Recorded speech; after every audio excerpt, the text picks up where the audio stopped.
আসসালামু আলাইকুম রাহমাতুল্লাহি ওয়া বারাকাতুহু। আশা করি সবাই ভালো আছেন। আমি চাচ্ছি কয়েকটা ভিডিও করার জন্য, সাধারণ মানুষের জন্য, ডাক্তার জন্য না, হার্ট ডিজিজ যারা ভুগতেছেন তাদের জন্য। একটা ভিডিও অলরেডি আপনারা জানেন, নাইট্রিক অক্সাইড সম্বন্ধে আমি বলেছিলাম। এইটা আপনাদের জন্য অত্যন্ত ইম্পর্টেন্ট। আপনারা এখন জানেন যে শরীরে কীভাবে এটা তৈরি হয় এবং কিসের জন্য এটা দরকার। হার্ট ডিজিজ সম্বন্ধে একটু বলতে সাধারণ একটা নলেজ আপনাদেরকে দিচ্ছি। হার্ট ডিজিজের সাথে তিনটা জিনিস জড়িত। একটা হচ্ছে আপনার হার্ট, যেটা আমি বলি পাম্পিং, মানে পাম্প করে পাম্প। আরেকটা হচ্ছে আপনার ব্লাড ভেসেলস, যেগুলা দিয়ে আপনার রক্ত চলাচল করে। আরেকটা হচ্ছে রক্ত। এই তিনটা জিনিস যদি সুস্থ থাকে বা ঠিক থাকে, তাহলে আপনার হার্ট ডিজিজ নাই। এই তিনটার যে কোনো এক জায়গায় প্রবলেম, এর মানে আপনি হার্ট ডিজিজের রিস্কে আছেন অথবা অলরেডি আপনার প্রবলেম হয়েছে। সেটা হইতে পারে ব্লাডে, সেটা হইতে পারে ব্লাড ভেসেলসে, সেইটা হইতে পারে আপনার হার্টে। তো আসেন একটা একটা করে আমরা আসি। যেহেতু নাইট্রিক অক্সাইড সম্বন্ধে আমি অলরেডি বলেছি, তাহলে আমরা চলে আসি ব্লাড ভেসেলগুলোতে।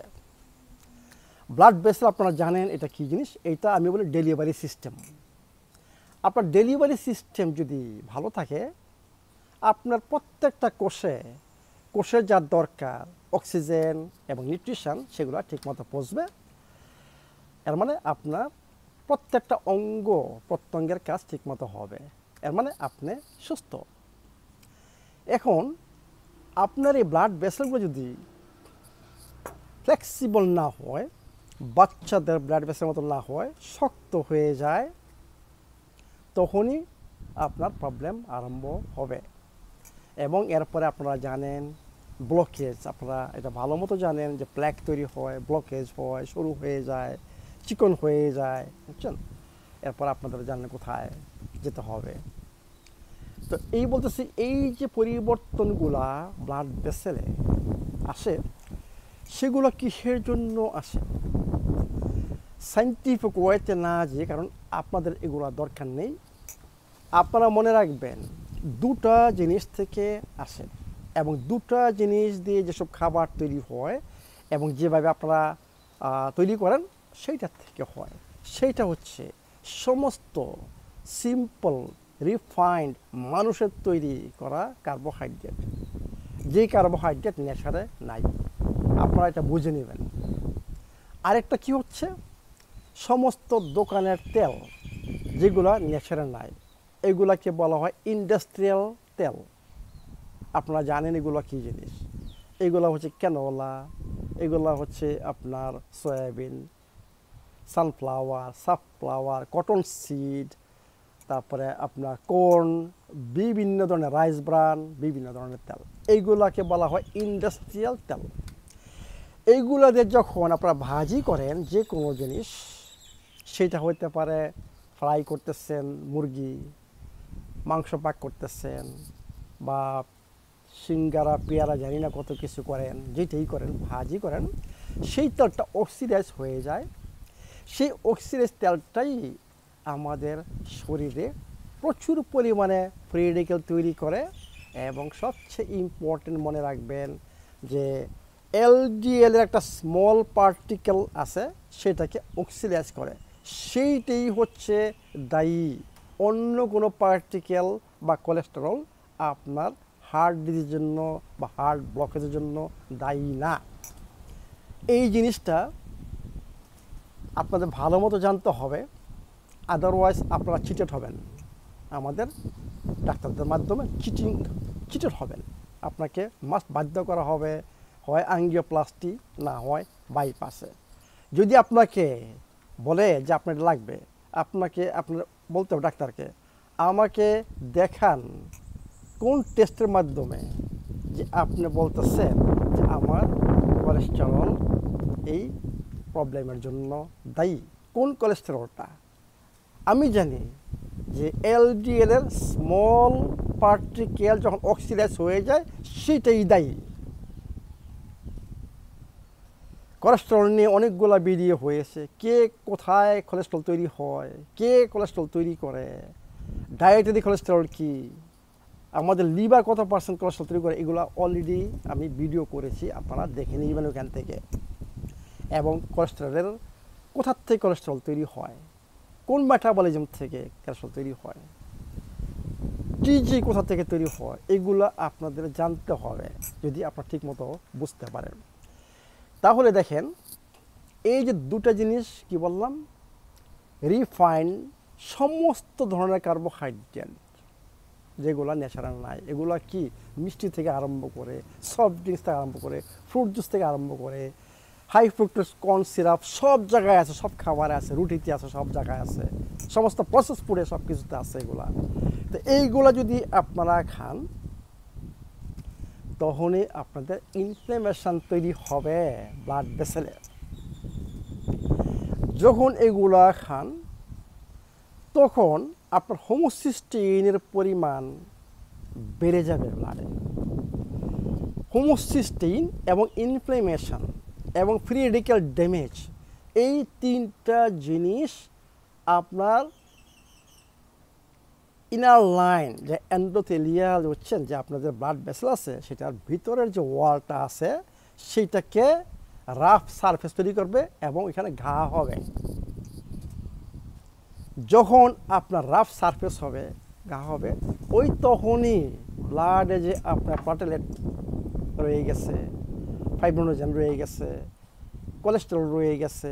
কোন কোলেস্টেরল? ওই যে ওই কোলেস্টেরল যেটা আমি বললাম যে small particle of LDL oxidised হয়ে যায়, সেইটা আইসা এখানে পড়বে, জমা হবে।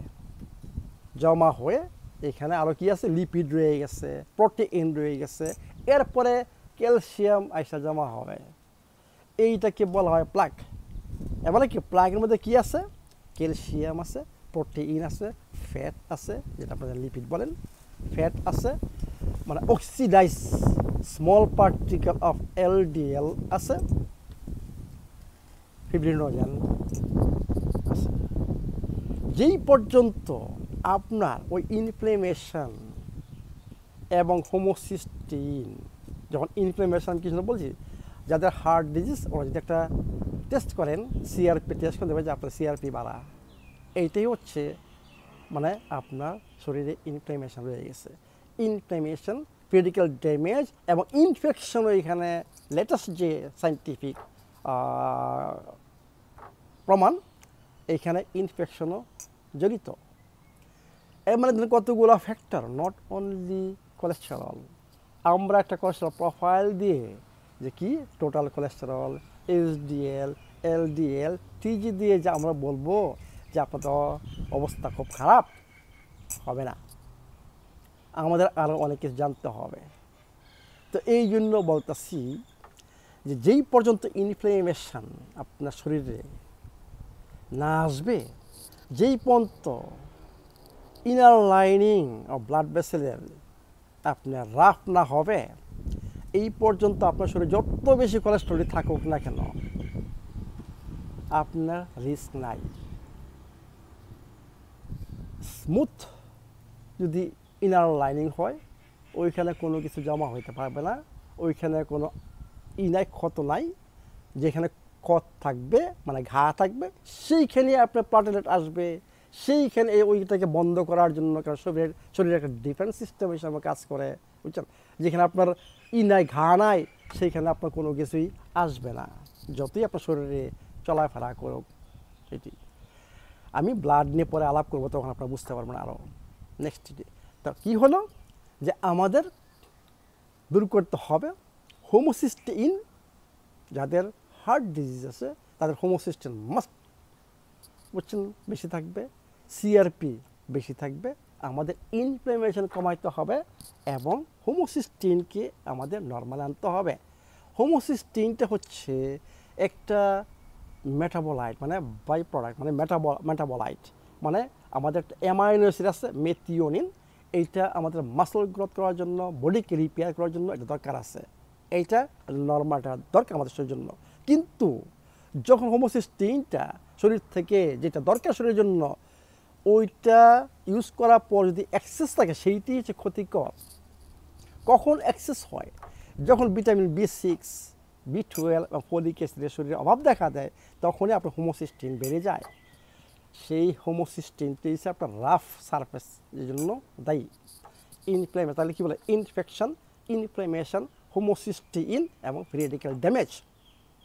এই হচ্ছে আপনার ব্লাড ভেসেলের যে পরিবর্তনগুলো আসে, যে আপনার হার্ডেনিং হয় এবং আপনার প্ল্যাক তৈরি হয়, এই হচ্ছে কারণ। তা আমাদের এই কারণগুলো যদি আমরা দূর করতে পারি, তাহলে আমাদের ব্লাড ভেসেলগুলোকে যদি আমরা নর্মাল করতে পারি, তাহলে আমাদের ডেলিভারি সিস্টেমের প্রবলেমটা হবে না। তো এখন আসেন কিভাবে আমরা এই জিনিসটা করতে পারি। আপনাকে কি করতে হবে? সিলেশন থেরাপি করতে হবে। এখন দুই ধরনের সিলেশন থেরাপি আছে, একটা হচ্ছে ইন্ট্রাভেনাস, একটা সাবলিঙ্গুয়াল। ইন্ট্রাভেনাস আপনার মেডিকেল প্রসিডিউর, আপনার কোথাও যেতে হবে। আর সাবলিঙ্গুয়াল এখন অনলাইনে কিনতে পারবেন। Sublingual EDTA, EDTA, sublingual EDTA দিয়ে আপনার সিলেশন থেরাপি যদি করেন, আপনার সমস্ত কিছু এই যে জঙ্কার টঙ্কার আপনার ইয়া জমছে এগুলা পরিষ্কার হয়ে যাবে, শরীর থেকে বের করে দেবে। এরপরে আমাদের কি করতে হবে? এটা শেষ হয় নাই কিন্তু। এরপরে আমাদের ওই জিনিসগুলা নতুন এন্ডোথেলিয়াল সেল তৈরি করতে হবে, যে সেলগুলা অলরেডি ঠিকমতো কাজ করতে পারতেছে না, যেগুলা অলরেডি বুঝছেন মানে আপনার এনার্জি তৈরি করতে পারতেছেন না, যেগুলো নাইট্রিক অক্সাইড নাই করতে পারতেছেন না, বুঝছেন? তাহলে আমাদের কি করতে হবে? নতুন এন্ডোথেলিয়াল সেল তৈরি করতে হবে। এটা কিভাবে করতে হবে? নতুন এন্ডোথেলিয়াল সেল তৈরি করতে আপনার 3 মাস সময় লাগবে। এন্ডোথেলিয়াল সেলগুলো প্রত্যেক 3 মাস পর পরে রিপেয়ার হয়। আমি কি বলছিলাম যে একটা সেল, ভালো সেল যখন তৈরি হবে তখন আপনার কী লাগবে? ভালো র ম্যাটেরিয়ালস লাগবে। এর মানে কি? আপনার ভালো নিউট্রিয়েন্টস এবং অক্সিজেন লাগবে। কারণ শক্তি ছাড়া তো রিপেয়ারিং কাজ হবে না, মানে নতুন জিনিস তৈরি হবে না, শক্তি লাগবে। এর মানে কি? আপনার শরীরে রাইট নিউট্রিয়েন্টস এবং প্রচুর পরিমাণে অক্সিজেন সাপ্লাই দিতে হবে, যাতে নতুন সেলগুলা সম্পূর্ণ সুস্থ সেল হয়ে তৈরি হয়। এই জন্যই আমি বলি আপনাদেরকে যে 3 মাস আপনাদেরকে সময় দিতে হবে শরীরকে রিপেয়ার করতে হলে। 3 মাস শুধু এই জন্য যে 3 মাসে আপনার ডেলিভারি সিস্টেমের সমস্ত সেলগুলা সুস্থ সেল তৈরি হবে, তখন নাইট্রিক অক্সাইড ঠিকমতো পরিবর্তন উৎপন্ন হবে, ইনফ্লেমেশন থাকবে না, ফ্রি রেডিক্যাল ড্যামেজ থাকবে না, কারণ সব কিছু হেলথি সেল। এটা আমরা কীভাবে করব? এইটা করতে হলে আপনাকে অ্যান্টি ইনফ্লেমেটরি খাবার খেতে হবে। আপনারা যারা আমাকে ফলো করেন তারা মাস্ট জানবেন যে অ্যান্টি ইনফ্লেমেটরি খাবার কি। সমস্ত ন্যাচারাল প্রকৃতির যেসব খাবার পাওয়া যায় সেগুলো সবগুলোকে বলা হয় অ্যান্টি ইনফ্লেমেটরি খাবার। ওইখানে রেশিও আছে। সবচেয়ে বড় কথা, 10টা হার্ট হেলথি খাবার যদি আপনারা অ্যাড করেন। কি 10টা হার্ট হেলথি খাবার? এইটা আমার ফেসবুকে আপনারা একটু কাইন্ডলি দেখে নেবেন। সেই 10টা হার্ট হেলথি খাবার আমাদেরকে এই 3 মাসে খেতে হবে। এবং কি করতে হবে? Optimal physical exercise.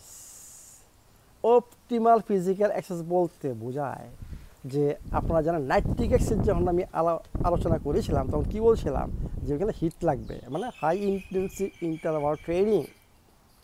High intensive interval training শুধু নাইট্রিক অক্সাইড তৈরি করে না, নতুন নতুন ক্যাপিলারি তৈরি করে, নতুন এন্ডোথেলিয়াল সেল তৈরি করে, আপনার হিমোগ্লোবিন থেকে অক্সিজেনটা সেলে সাপ্লাই দেবে।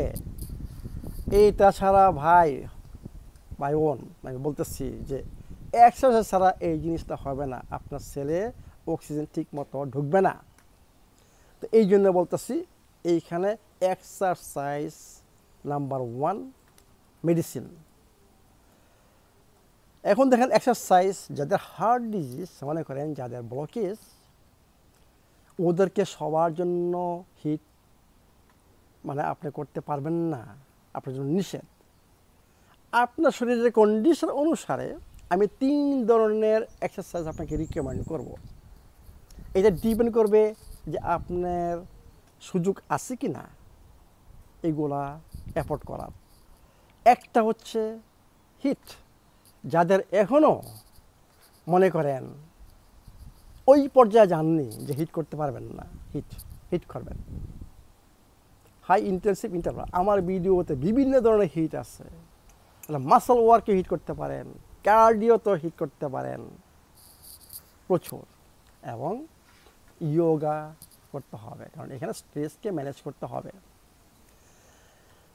এইটা আমি বলছি যাদের শরীরে হিট করার ক্ষমতা আছে তারা হিট করবেন। সেকেন্ড, যাদের হিট করার সামর্থ্য নাই তাদেরকে আমি বলবো 2 ধরনের এক্সারসাইজ। এক ধরনের এক্সারসাইজ হচ্ছে জাস্ট আপনি ট্রেডমিলে আপনার পালস অনুসারে আপনার আন্ডার কন্ট্রোল আপনি একটা অক্সিজেন কনসেন্ট্রেটর কিনেন এবং একটা মাস্ক কিনেন। আপনি যখন হাঁটবেন, যখন করবেন, তখন আপনি অক্সিজেন মাস্কটা ইউজ করবেন, মানে আপনি এক্সারসাইজের সময় অক্সিজেন ইউজ করতেছেন। এটাকে বলা হয় এক্সারসাইজ উইথ অক্সিজেন থেরাপি। অত্যন্ত এফেক্টিভ। এবং যারা এইটাও করতে না পারবেন, আমি রিকমেন্ড করব, আমি জানি না বাংলাদেশে ফার ইনফ্রারেড সাউনা আছে কিনা। যদি ফার ইনফ্রারেড সাউনা থাকে তাহলে ফার ইনফ্রারেড সাউনায় তো আপনার ওই অক্সিজেন ইউজ করতে হবে, মানে অক্সিজেন কনসেন্ট্রেটর এবং অক্সিজেন মাস্ক, মানে আপনাকে অক্সিজেন সাপ্লাই দিতে হবে ওই সময়ে। এইটাকে বলা হয় এক্সারসাইজ উইথ অক্সিজেন থেরাপি। 2 ধরনের, একটা হচ্ছে ট্রেডমিল, একটা হচ্ছে মানে ফার ইনফ্রারেড সাউনা। এটা তো এই 3 উপায়ে যে যেভাবে পারেন, আপনি যদি শিশুদের মতো ব্লাড ভেসেল তৈরি করতে চান তাহলে এই এক্সারসাইজ ছাড়া আপনার ব্লাড ভেসেল শিশুদের মতো হবে না, মানে ক্লিন হবে না, আপনার ডেলিভারি সিস্টেম সুস্থ হবে না, ফুল ফাংশনাল হবে না। তাহলে আমাদের ডেলিভারি সিস্টেম যাতে ঠিক মতো কাজ করে, আমাদের শরীরে প্রচুর পরিমাণে নাইট্রিক অক্সাইড তৈরি করতে হবে, আমাদের inflammation, homocysteine, critical damage, infection এগুলা দূর করতে হবে। আমাদের সিলেশন থেরাপির মাধ্যমে এই টঙ্কার যে পড়ছে এগুলোকে পরিষ্কার করতে হবে। মানে সিলেশন থেরাপি কিন্তু অত্যন্ত ইম্পর্ট্যান্ট, হেভি মেটাল সব শরীর থেকে দূর হয়ে যাবে। এবং আমাকে অপটিমাল এক্সারসাইজের মাধ্যমে নতুন এন্ডোথেলিয়াল সেল এবং নতুন ক্যাপিলারিজ তৈরি করতে হবে, সম্পূর্ণ সুস্থ সেলগুলো তৈরি করতে হবে, যাতে আমার ব্লাড ভেসেলগুলো শিশুদের মতো হয়। তাহলে আমাদের একটা পার্ট, হার্ট ডিজিজের একটা পার্ট আমরা সমাধান এখানে করলাম। নেক্সট ভিডিও তো হবে ব্লাড নিয়ে। তখন আপনারা বুঝতে পারবেন যে ব্লাডটা আমাদের কীরকম থাকতে হবে, যারা যদি আমরা সুস্থ হতে চাই, আমাদের যাতে অপারেশনে না যেতে হয়, কীরকম ব্লাডটা আমাদের থাকতে হবে। আমাদের ব্লাডটা যদি এই পর্যায়ে রাখতে পারি, ব্লাড ভেসেল আমরা জানি শিশুদের মতো ব্লাড ভেসেল করতে হবে। এবং নেক্সট থার্ড পার্ট হচ্ছে আপনার হার্ট মাসেলকে কীভাবে সুস্থ করতে হবে, কারণ হার্টের কাজ হচ্ছে অত্যন্ত বেশি, তাকে শক্তি দিতে হবে যাতে তার শক্তি থাকে, যাতে সুস্থ থাকে। তাহলে ইনশাল্লাহ আমরা যদি 3টা জিনিস একসাথে করতে পারি তাহলে আমাদের আর ডাক্তারদের কাছে, কার্ডিওলজিস্টের কাছে যেতে হবে না, নিজেরাই হয়ে যাবেন কার্ডিওলজিস্ট। ভালো থাকেন, সুস্থ থাকেন।